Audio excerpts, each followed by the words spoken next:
नमस्कार साथियों, आप सभी का हमारे एजुकेशनल प्लेटफॉर्म कंपटीशन कम्युनिटी पर एक बार फिर से स्वागत है। तो जैसा कि आप सभी को ज्ञात है कि फिर से यहाँ पर YouTube प्रोग्राम के माध्यम से आप सभी विद्यार्थियों को एसएससी और बैंकिंग की संपूर्ण क्लासेस मिलने वाली हैं। एसएससी की क्लासेस की अगर हम बात करें तो पिछले सत्र में भी आपको समस्त विषयों की संपूर्ण कक्षाएं उपलब्ध कराई गई।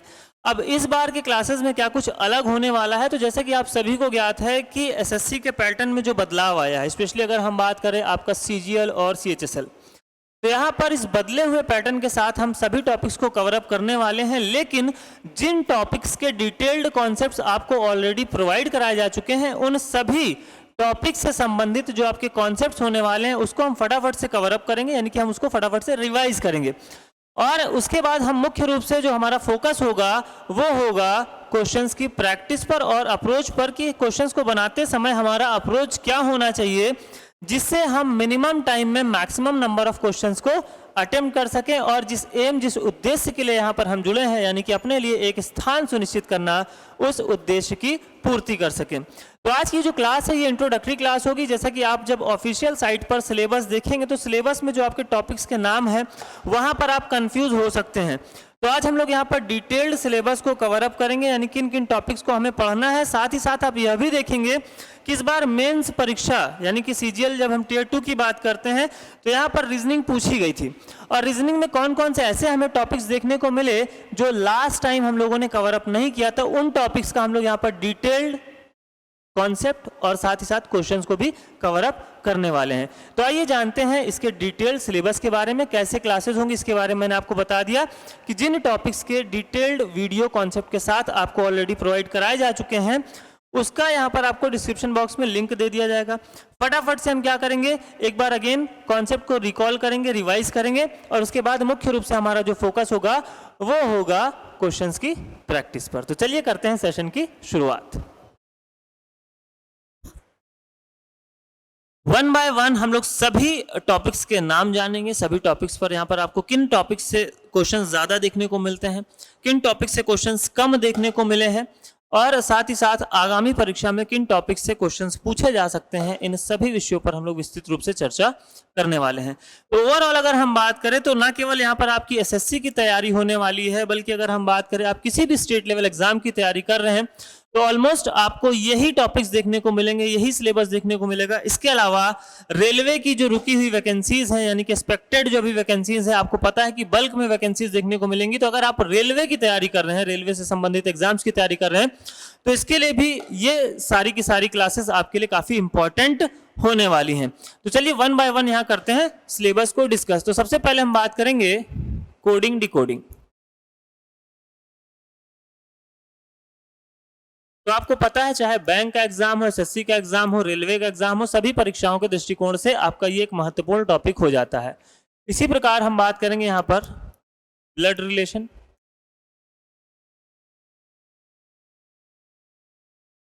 फिर हम बात करेंगे डायरेक्शन एंड डिस्टेंस,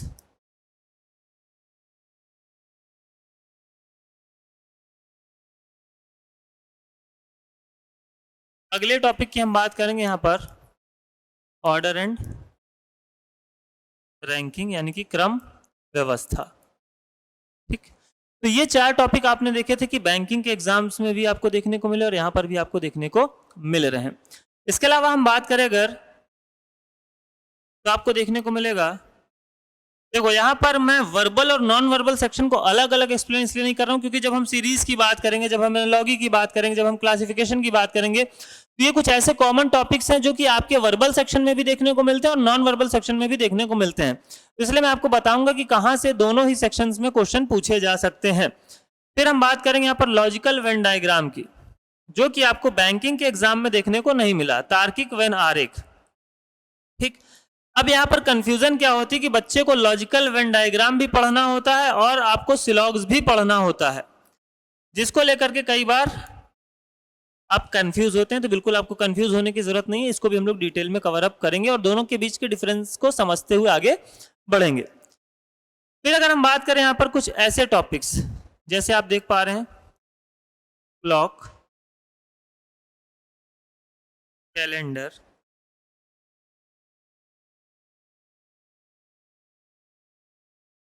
डाइस यानी कि पासा, क्यूब एंड क्यूबॉइड।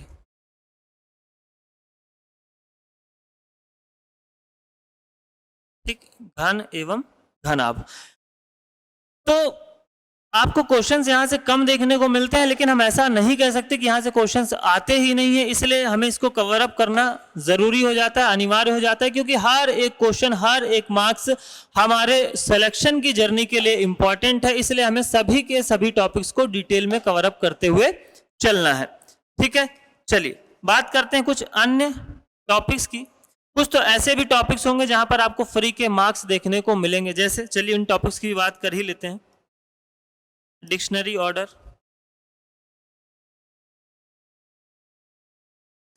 इसी तरीके से आपको देखने को मिलेगा वर्ड फॉर्मेशन,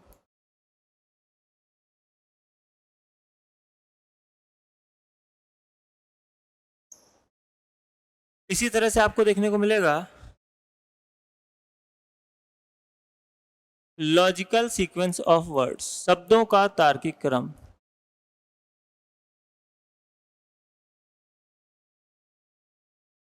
ठीक, तो ये कुछ ऐसे टॉपिक्स होते हैं जहां पर आप अगर डिक्शनरी ऑर्डर और वर्ड फॉर्मेशन की बात करें तो बिल्कुल फ्री के मार्क्स हैं, मिल गए तो फिर ऑब्वियस सी बात है आसानी के साथ आप इनको बना सकते हैं बिना किसी कठिनाई के।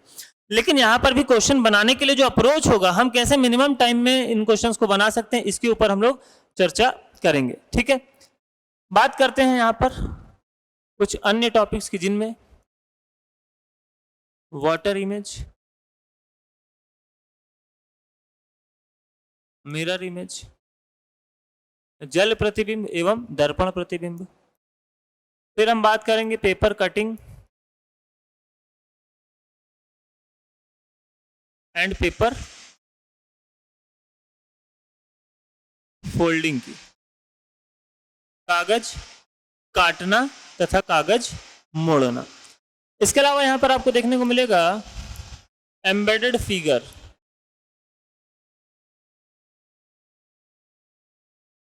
सन्निहित आकृतियां। फिर आपको देखने को क्वेश्चन मिलता है फिगर सीरीज,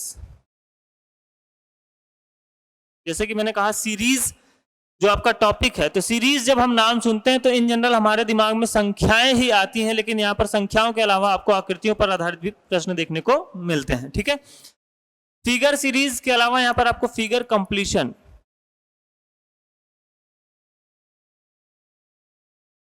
पर आधारित क्वेश्चन भी देखने को मिलेंगे। तो जैसे कि हमने बात करी किसकी, सीरीज की, तो सीरीज पे भी आएंगे। तो सीरीज में ध्यान दीजिएगा, केवल हम संख्याओं से संबंधित सीरीज की बात नहीं कर रहे हैं, यहां पर alphabetical series, alpha numerical series और मिसलिनियस सीरीज भी आपकी इंक्लूड होती हुई दिखाई देगी। जबकि बैंकिंग में जो सीरीज है वो प्योरली आपके मैथ्स का टॉपिक होता है, लेकिन यहां पर आपकी ये रीजनिंग के पार्ट में देखने को मिलता है। इसके बाद जब हम सीरीज की बात कर ही रहे हैं तो यहां पर आपको देखने को मिलता है मैथमेटिकल ऑपरेशन, गणितीय संक्रियाएं।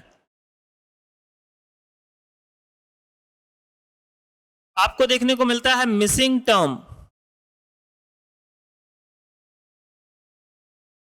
मिसिंग नंबर इसलिए नहीं लिखा मैंने क्योंकि ये जो प्रश्न है वो आपके अल्फाबेट के फॉर्म में भी देखने को मिलते हैं, फिगर के फॉर्म में भी देखने को मिलते हैं। ठीक है, तो यहां पर जो आपका मिसिंग टर्म है वहां पर फिगर से संबंधित प्रश्न भी देखने को मिल सकते हैं, अल्फाबेट से संबंधित भी देखने को मिल सकते हैं, और नंबर से संबंधित प्रश्नों से हम भली प्रकार से परिचित हैं, क्योंकि यहां पर काफी कई बार टाइम टेकिंग हो जाता है हमारे लिए। तो इसका सीधा सा एक ही फंडा है कि हम जितने ज्यादा नंबर ऑफ क्वेश्चंस की प्रैक्टिस करेंगे, जितने ज्यादा वैरायटी ऑफ लॉजिक्स के साथ में हम क्या होंगे, फैमिलियर होंगे, उतना ही हमारे लिए एग्जाम हॉल में लॉजिक्स को क्रैक कर पाना आसान होगा। ठीक है, आगे देखते हैं।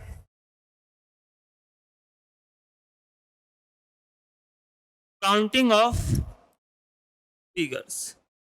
ठीक, काउंटिंग ऑफ फिगर्स भी आपका एक महत्वपूर्ण टॉपिक हो जाता है। ऑलमोस्ट आपको हर एक स्लॉट में यहां से क्वेश्चन देखने को मिलता ही मिलता है।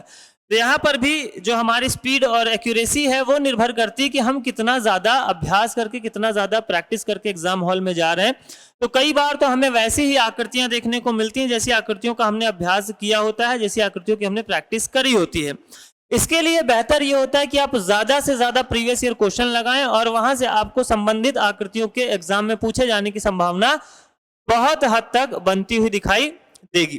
ठीक है, अब कुछ ऐसे भी टॉपिक्स की बात करेंगे जो अभी तक एसएससी के सिलेबस में देखने को तो नहीं मिलते थे, लेकिन इस बार हमें देखने को मिले हैं। उन टॉपिक्स की हम बात करेंगे, लेकिन उसके पहले कुछ ऐसे महत्वपूर्ण टॉपिक हैं जहां से नंबर ऑफ क्वेश्चंस हमें बहुत ज्यादा देखने को मिलते हैं, जहां पर नंबर ऑफ क्वेश्चंस के पूछे जाने की संभावना बहुत ज्यादा होती है। आप कोई भी प्रीवियस ईयर पेपर उठाएंगे किसी भी एग्जाम का, फिर चाहे सीएचएसएल का हो, जीडी का हो, एमटीएस का हो, सीजीएल का हो, आप उठा करके देखेंगे तो आपको फेरों वहां पर क्वेश्चन देखने को मिलेंगे। तो ये इंपॉर्टेंट टॉपिक्स हैं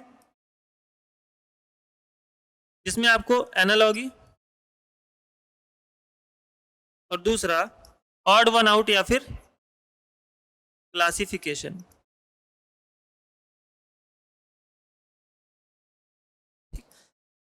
ये इंपॉर्टेंट टॉपिक्स हैं। अब यहां पर जो क्वेश्चन है वो अल्फाबेट के फॉर्म में भी पूछे जा सकते हैं, यानी कि कोडिंग डिकोडिंग में जिन कॉन्सेप्ट्स को हम लोग पढ़ेंगे उन्हीं कॉन्सेप्ट्स का यूज करके यहां पर आपको क्वेश्चन बनते हुए दिखाई देंगे।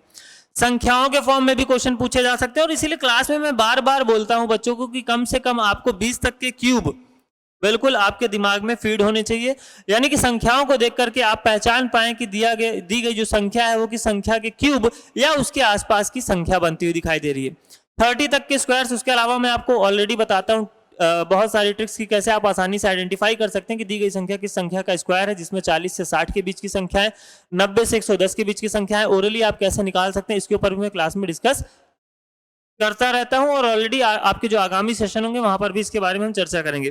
साथ ही साथ कैलकुलेशन के भी वेरियस तरीके की कैसे आप स्मार्ट तरीके से कैलकुलेट कर सकते हैं, क्योंकि कैलकुलेशन का काम केवल आपको मैथ्स में नहीं, यहाँ पर रीजनिंग में भी देखने को मिलेगा। चाहे फिर हम कोडिंग डिकोडिंग की बात करें, जब न्यूमेरिकल कोडिंग में आपको अलग अलग लॉजिक्स के तहत क्वेश्चंस बनते हुए दिखाई देते हैं, तो वहां पर कैसे फास्ट कैलकुलेशन करेंगे, कैसे स्मार्ट तरीके से कैलकुलेशन करेंगे, इन सभी विषयों पर हम लोगों ने विस्तृत रूप से चर्चा की हुई है। और साथ ही साथ जब यहां पर हम प्रश्नों का अभ्यास कर रहे होंगे तो इसको कैसे एग्जीक्यूट करना है इसके बारे में भी हम लोग आगे डिस्कस करते हुए चलेंगे। फिर आप देखेंगे सिटिंग अरेंजमेंट और पजल।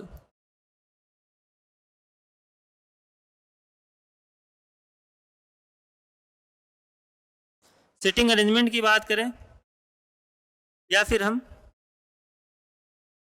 पजल की बात करें, तो ये भी हमारे इंपॉर्टेंट टॉपिक्स के अंतर्गत ही आते हैं। हालांकि यहाँ पर जो लेवल का फर्क होगा वो आपको देखने को मिलेगा, जैसे कि बैंकिंग एग्जाम में जिस लेवल के क्वेश्चन देखने को मिलते हैं उस लेवल के क्वेश्चन यहाँ पर हमें देखने को नहीं मिलेंगे। क्लियर?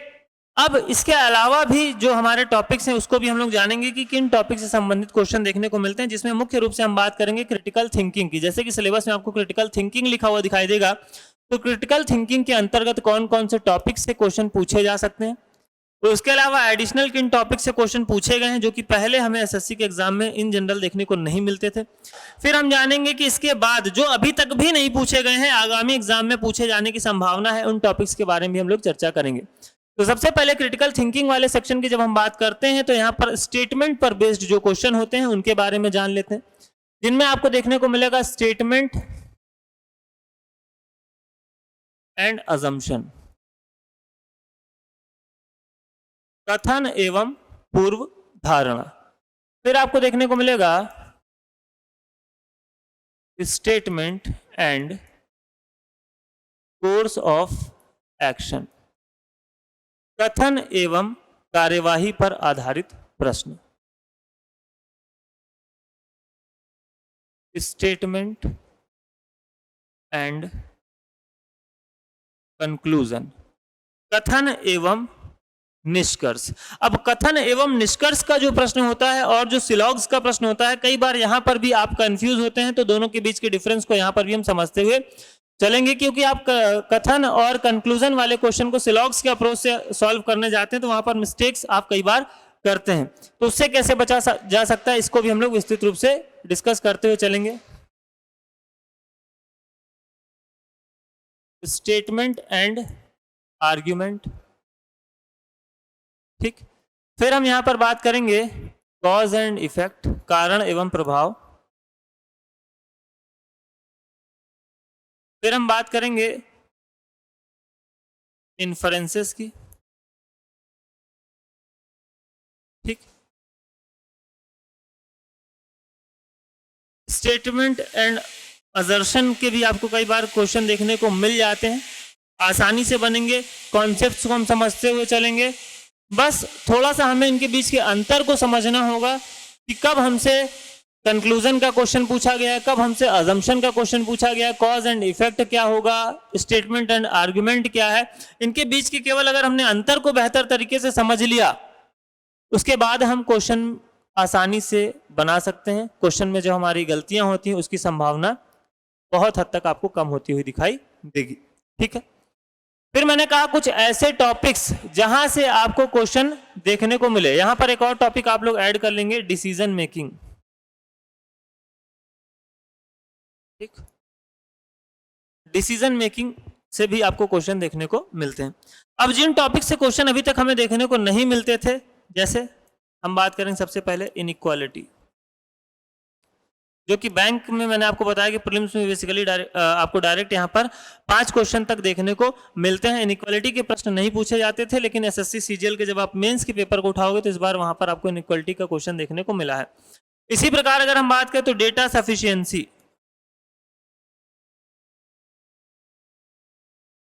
ठीक, तो डेटा सफिशियंसी पर बेस्ड क्वेश्चन भी आपको देखने को मिले हैं एग्जाम में, तो ये भी आपके परीक्षा के दृष्टिकोण से महत्वपूर्ण टॉपिक हो जाता है। हालांकि जब हम डेटा सफिशिएंसी की बात करते हैं तो डेटा सफिशिएंसी अपने आप में कोई टॉपिक है ही नहीं, ये किसी भी टॉपिक से संबंधित प्रश्नों के कॉन्सेप्ट पर आधारित होता है। अगर आपकी कॉन्सेप्ट पर बेहतर कमांड है तो ही आप इन क्वेश्चंस को बना पाएंगे, अदरवाइज आप निश्चित रूप से यहाँ पर गलती करते हैं। तो इसलिए मैं बोलता आया हूं, इसलिए मैं बार बार आपको समझाता हूं कि कॉन्सेप्ट सर्वोपरि है। कॉन्सेप्ट को आपको बहुत ध्यान से पढ़ने की आवश्यकता होती है। कॉन्सेप्ट पढ़ते समय आपको बिल्कुल भी जल्दबाजी करने की जरूरत नहीं है।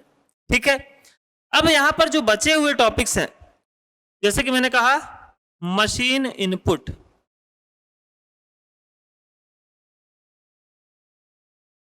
मशीन इनपुट से क्वेश्चन तो हमें देखने को नहीं मिले, लेकिन हम ये बिल्कुल दावे के साथ नहीं कह सकते कि आने वाली परीक्षाओं में मशीन इनपुट से क्वेश्चन देखने को मिलेगा ही नहीं। इसको हम नकार नहीं सकते। जैसा कि हम स्टेट एग्जाम्स की बात करें, आप यूपीएसआई के एग्जाम को उठा के देखिए, मशीन इनपुट के क्वेश्चन पूछे गए थे। तो मैंने कहा यहां पर आपकी जो तैयारी है वो एसएससी की तो हो ही रही है, आप एसएससी से संबंधित एग्जाम्स की तैयारी तो कर ही रहे हैं, साथ ही साथ आप किसी स्टेट लेवल एग्जाम की तैयारी कर रहे हैं, साथ ही साथ आप रेलवे के एग्जाम्स की तैयारी कर रहे हैं। तो रेलवे में भी आपको इस प्रकार के क्रिटिकल थिंकिंग पर बेस्ड क्वेश्चन बहुत सारे देखने को मिल जाएंगे, आप प्रीवियस ईयर पेपर उठा करके देखिए।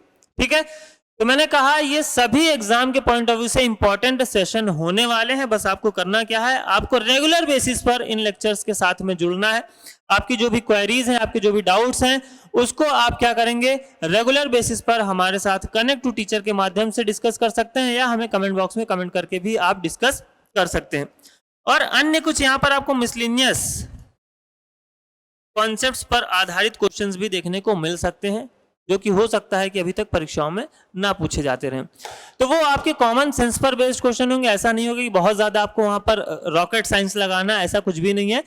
जो भी आपने कॉन्सेप्ट्स पढ़े हैं वो आपके बेसिक कॉन्सेप्ट्स पर ही आधारित प्रश्न होते हैं, लेकिन प्रश्नों की जो प्रकृति है वो हमें शायद इस प्रकार से अभी तक देखने को नहीं मिली है। कुछ नए टॉपिक से, विविध टॉपिक से क्वेश्चन देखने को मिल सकते हैं, अलग तरीके से पूछे जा सकते हैं, ऐसे प्रश्न यहाँ पर देखने को मिल सकते हैं। यहाँ पर अगर आप नंबर ऑफ टॉपिक्स को कंपेयर करोगे, ठीक है, जिसको यहाँ पर मैंने इनको एक ही टॉपिक्स में इंक्लूड कर लिया था, एक ही टॉपिक के अंतर्गत इंक्लूड कर लिया था। अगर आप बात करेंगे बैंकिंग वाले जो इंट्रोडक्शन की क्लास थी, लेकिन यहाँ पर अगर आप देखेंगे तो लगभग 25 टॉपिक के बाद यहाँ पर भी आपको 8 से 10 टॉपिक दिखाई दे रहे हैं। तो जो नंबर ऑफ टॉपिक्स हैं कंपैरेटिवली जब हम बात करेंगे तो यहाँ पर कहीं ज्यादा है बैंकिंग एग्जाम की तुलना में। ठीक है, तो हमें बिल्कुल भी टेंशन नहीं लेना है। और जैसा कि मैंने कहा कि आपके सिलेक्शन में जो इंपॉर्टेंट फैक्टर काम करेगा वो होने वाली है प्रैक्टिस। कितना ज्यादा आप प्रैक्टिस करते हैं प्रश्नों की, कितने स्मार्ट तरीके से आप क्वेश्चंस को अटेम्प्ट करते हैं, और कितना बेहतरीन तरीके से आपका कॉन्सेप्ट क्लियर है। जैसे अगर आपको लगने लग जाए कि मेरा रीजनिंग बहुत बेहतर तरीके से तैयार है, सारे के सारे टॉपिक्स पर हमारी कमांड बहुत बेहतर हो चुकी है, तो मैंने कहा डेटा सफिशिएंसी के 8-10 क्वेश्चन उठाइए। अगर 10 आप क्वेश्चंस को अटेम्प्ट कर रहे हैं, 10 क्वेश्चन अगर आप बना रहे हैं, 10 में से 8-9 भी सही हो रहे हैं, इट मींस वाकई में आपकी तैयारी कॉन्सेप्ट को लेकर के बेहतर है। लेकिन क्वेश्चन को बनाने के लिए जो हमारा अप्रोच है, जैसे कि हमने कहा, जब यहाँ पर हम लोग प्रैक्टिस करेंगे तो हम टाइमर के साथ भी क्वेश्चन को बनाएंगे और साथ ही साथ कुछ ऐसे भी क्वेश्चन हमें देखने को मिलेंगे बाउंसर्स वाले, जिनको हमें एग्जाम में कसम खा करके नहीं बैठना होता है, जिनको हमें एक लिमिटेड टाइम देना होता है और उसके बाद हम मार्क फॉर रिव्यू के ऑप्शन पे भी जाएंगे। तो ये सारी की सारी स्ट्रेटेजी आपको क्या करनी है, एग्जाम हॉल में जाके नहीं एग्जीक्यूट करनी, आपको एग्जाम से पहले जितना प्रैक्टिकल करना है आप घर पे कर लीजिए, जितनी प्रैक्टिस करना है आप घर पे कर लीजिए। एग्जाम में जाकर के कोई प्रैक्टिकल और प्रैक्टिस नहीं होनी चाहिए। तो ओवरऑल हमारा जो टारगेट है वो है सिलेक्शन लेना। यहां पर मैंने आपको बता दिया कि टॉपिक्स हम लोग कौन कौन से कवर अप करने वाले हैं। क्लासेस की टाइमिंग के ऊपर ऑलरेडी डिस्कशन हो चुका है। तो बस अब आपको क्या करना है, आपको वीडियो को ज्यादा से ज्यादा साथियों तक शेयर करना है और अपनी निरंतरता को बरकरार रखना है। रेगुलर बेसिस पर इन सेशंस के साथ में जुड़ना है। तो नेक्स्ट सेशन में हम करेंगे शुरुआत एक टॉपिक के साथ, जहां पर मैंने कहा पढ़े हुए टॉपिक्स में मैं डिटेल कॉन्सेप्ट के लिए आपको वीडियोस के लिंक दे दूंगा, डिस्क्रिप्शन बॉक्स में भी दे दूंगा और सजेशन वाले सेक्शन में भी मैं दे दूंगा। हम क्या करेंगे, हमारा जो मुख्य उद्देश्य है वो होना चाहिए प्रैक्टिस, और कुछ नए नए जो आपको क्वेश्चंस देखने को मिलेंगे, कुछ आप एडिशनल लॉजिक्स के साथ में फैमिलियर होंगे, कुछ एडिशनल कॉन्सेप्ट्स के साथ में आप फैमिलियर होंगे, तो वहां पर मैं आपको और डिटेल और डेप्थ में क्वेश्चंस कराने वाला हूं। तो मिलते हैं हम लोग नेक्स्ट क्लास में। आज के लिए इतना ही। Thank you. अगर आप चाहते हैं अपने कैरियर को एक नई दिशा देना और सुनहरे भविष्य को साकार करना, तो जुड़िए कंपटीशन कम्युनिटी के साथ। आज ही हमारे वेबसाइट के कैरियर पेज पर विजिट करें अथवा डिस्क्रिप्शन बॉक्स पर दिए गए लिंक पर क्लिक करें। हमेशा आपके साथ टीम कोको।